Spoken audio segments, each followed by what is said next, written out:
Почитувани гледачи, добре дојдовте во најновото издание на емисијата Агроинфо на ТВ канал ВИС за сите верници кои што денеска го слават Великден, Христос воскресна, да е за многу години со мир, благосостојба и берикет да ги поминеме овие празнични денови. Во оваа наша емисија ќе зборуваме повеќе за поврзаноста меѓу иновациите и земјоделството.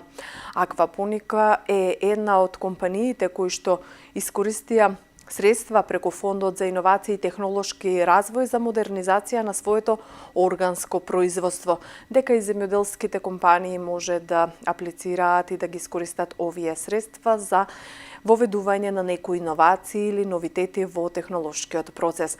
Предлагам сега да ги погледнеме изјавите на вице-премиерот Кочо Ангјушев, на директорот на Фондот за иновации Јован Деспотовски и на првите луѓе на ова компанија за органско производство во делот на она што значи искористувањето и воведувањето инвестиции во земјоделството за поголема ефикасност на производството. Става задоволство денеска да бидам тука на имотот на господјата Милица и господинот Васил Петрушевски. Они ја формирале фирмата Аквапоника, која што се занимава со производство на органски производи, тоа е мислам важно да подвлечеме. Значи, она што јас денеска го видов тука, практично имаат затворено цел еден систем во кој што без никакви хемикали, без никакви дополнителни, значи, хемиски препарати се произведува чисто органски, значи само врз база на природата, без пестициди, сите видови на градинарски производи. Добро е што тие го имаат заокружено целиот производствен процес. Фондот им има помогнато со 35.000 евра од планираните за проектот 50.000 евра.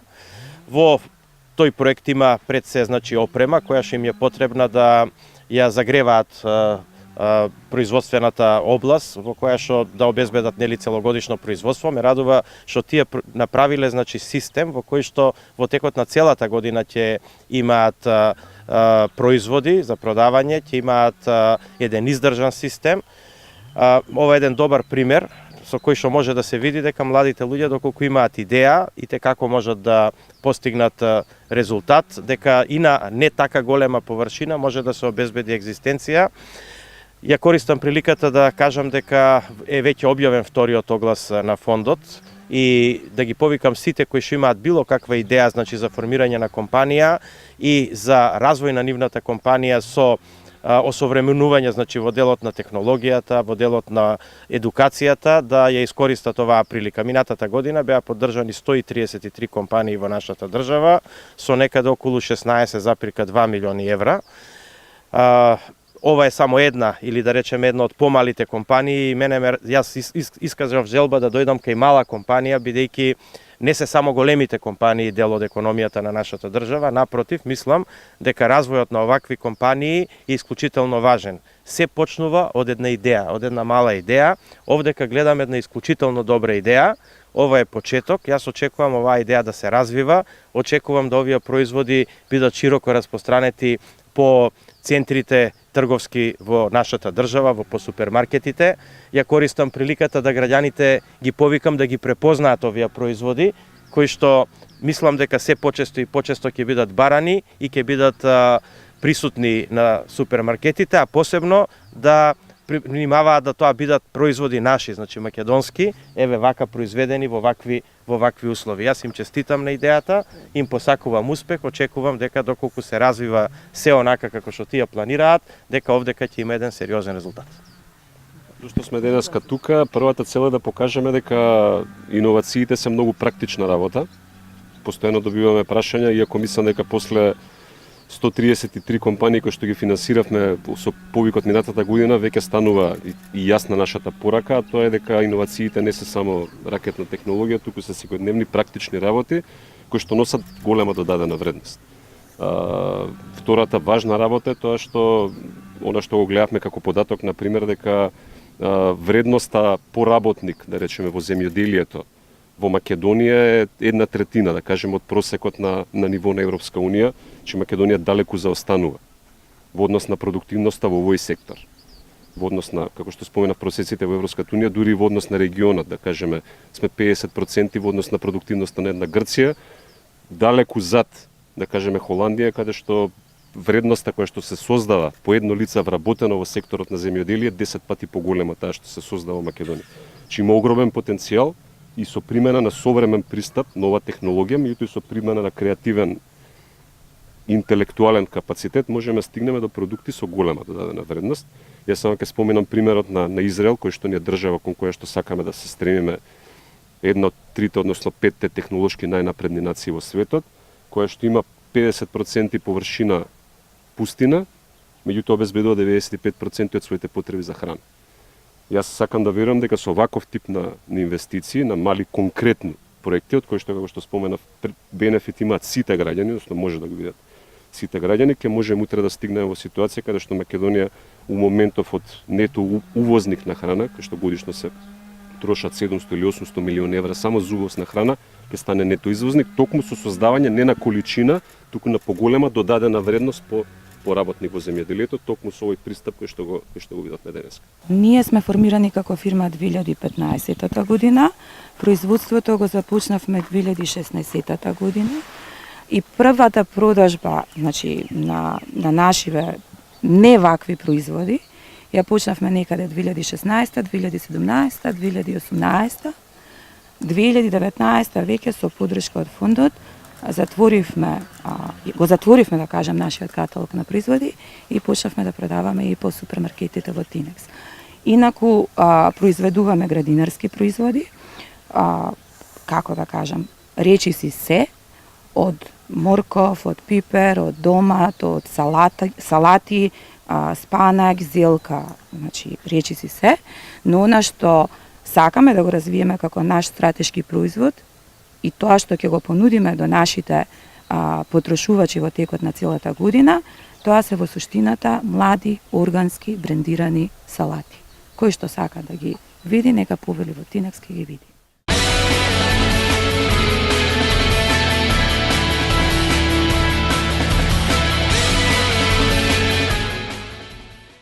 Во земјоделската емисија, секако и земјоделските совети кои што за вас ги дава нашиот стручен соработник Игор Ивановски, магистер по земјоделски науки.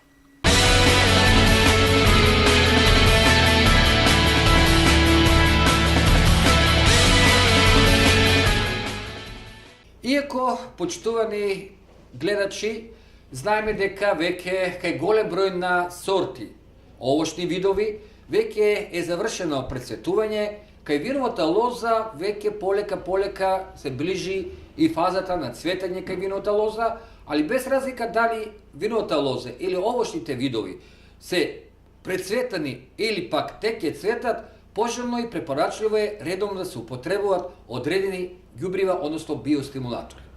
Ќе ве потсетам за ѓубривото Енерген Аква, ѓубриво произведено во Република Русија, значи Руската Федерација, каде што ѓубриво се карактеризира со тоа што е концентрирано ѓубриво богато со органски материи, пред се хумусни киселини, фулни киселини, пота лимонска киселина, значи минерални киселини, силициумата киселина и така натаму, а исто така содржи и огромен процент на микроелементи и тоа сите потребни микроелементи за самите растенија.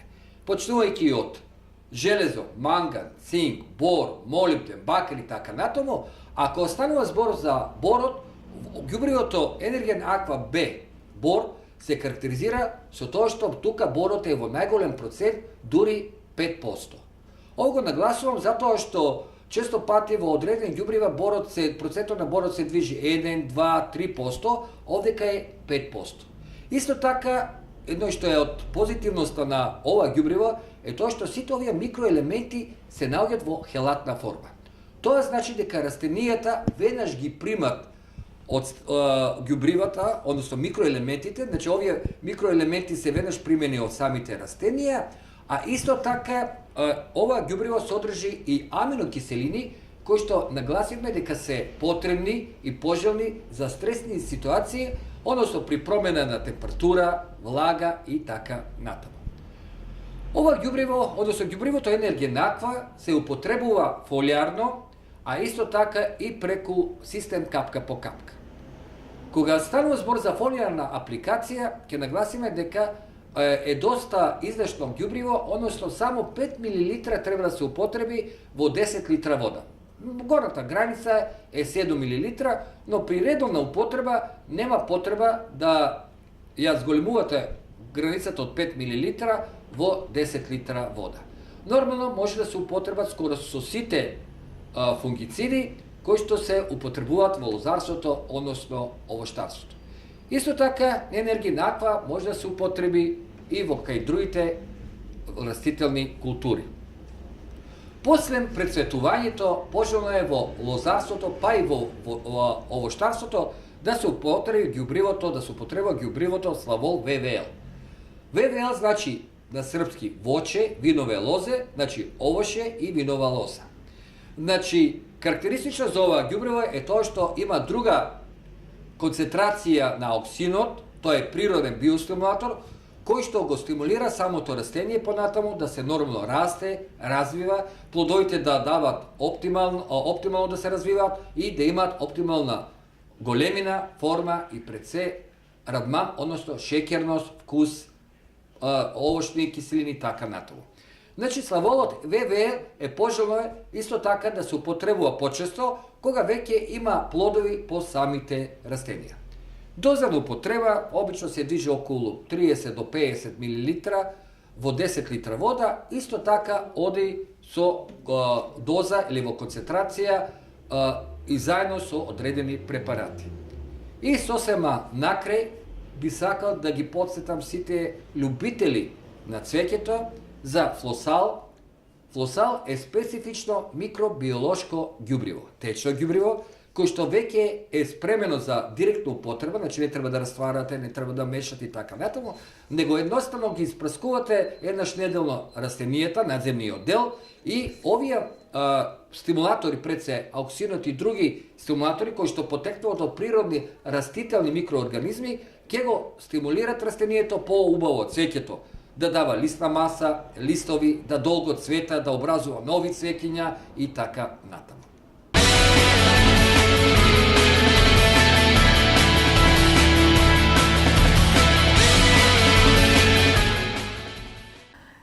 До сега 3000 земјоделски стопанства аплицирале за субвенции. Од Агенцијата за рурален развој велат и подсетуваат дека до 30 мај е рокот за поднесување на апликациите и барањата за субвенционирање на повеќе видови на производство, повеќе од следниот прилог. До денеска во системот барање се пријавиле околу 3000 земјоделски стопанства. Агенцијата за финансиска поддршка во земјоделството и руралниот развој ги информира корисниците на финансиска поддршка по пополнувањето на барањата да ги проверат податоците.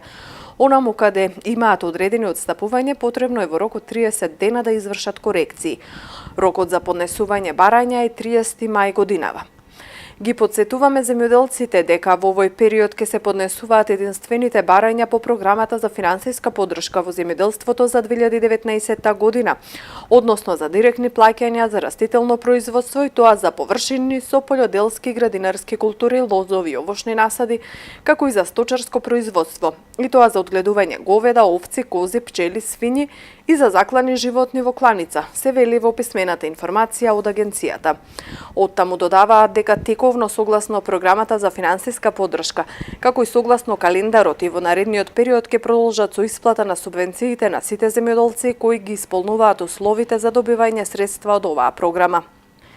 Ги информираме земјоделците дека во наредниот период ќе следат исплатите за директни плаќања за произведено и предадено кравјо, овчо и козјо млеко, директни плаќања за регистрирано преземено пчелно семејство, директни плаќања за производство на домашен сертифициран семенски материјал од прва и втора генерација за житни, индустријски, градинарски култури и компир, директни плаќања за одгледани и заклани гоеници во регистрирани кланични капацитети, а ќе следат и исплатите за сите дополнителни мерки, како што се мерката селекција за производство на пчелни матици, дополнителни директни плаќања од подмерка за уматичено грло маторица, дополнителни директни плаќања од подмерка за задржано женско јагне, женско јаре, дополнително плажање на основни стада за производство на говедско месо, за откупена пченица од родот 2018 година, домашно производство, како и дополнителни директни плаќања од подмерка за обработлива земјоделска површина со сончоглед, ориз и афион, дополнителни директни плаќања за овошни култури предадени во преработувачки капацитет, велат од агенцијата.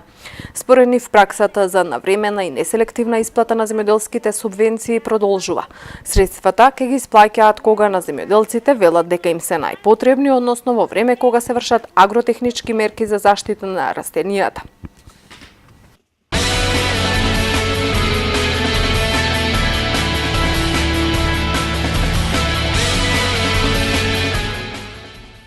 А од Министерството за земјоделство соопштија дека е објавен тендерот за зелена нафта. Околу 55.000 земјоделци ќе бидат опфатени со оваа мерка, со која што ќе се субвенционира 30% од трошоците кои што земјоделците ги имаат за своето производство.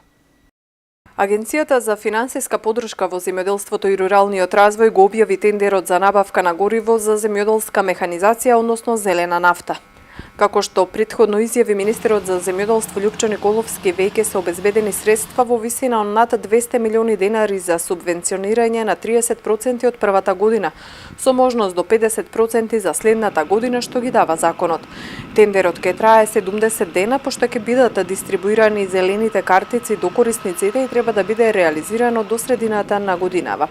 Крајна фаза е моделирањето, начинот на кој таа зелена нафта ќе стигне и буквално ќе биде достапна секаде во најблиските бензински пумпи на земјоделците, за да го намалиме трошокот, а да има ефект од оваа мерка. Со зелената нафта ќе бидат опфатени 55.000 земјоделци од земјава. Оваа мерка треба значително да ги намали нивните производствени трошоци, велат од Министерството. Неа може да ја користат земјоделците што имаат градинарски, овошни или полјоделски култури, како и лозови насади, велат надлежните. Од Министерството додаваат дека годинава Министерството ќе го спроведе ослободувањето од персонален данок, што треба наредните денови да биде прецизирано и со управата за јавни приходи.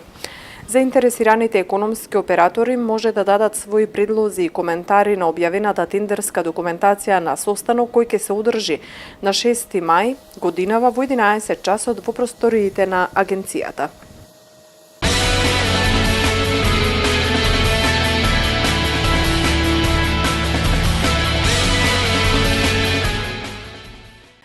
И за крај на оваа наша емисија одиме во Израел да погледнеме кои се новитетите во делот на земјоделското производство и како тие со какви машини и со каква технологија засадуваат и ја обработуваат својата почва.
Поштовани гледачи, толку во ова празнично издание на емисијата Агроинфо на ТВ канал ВИС. Благодарност за вниманието со кое не следевте. До следната недела останете во добро расположение. Пријатно.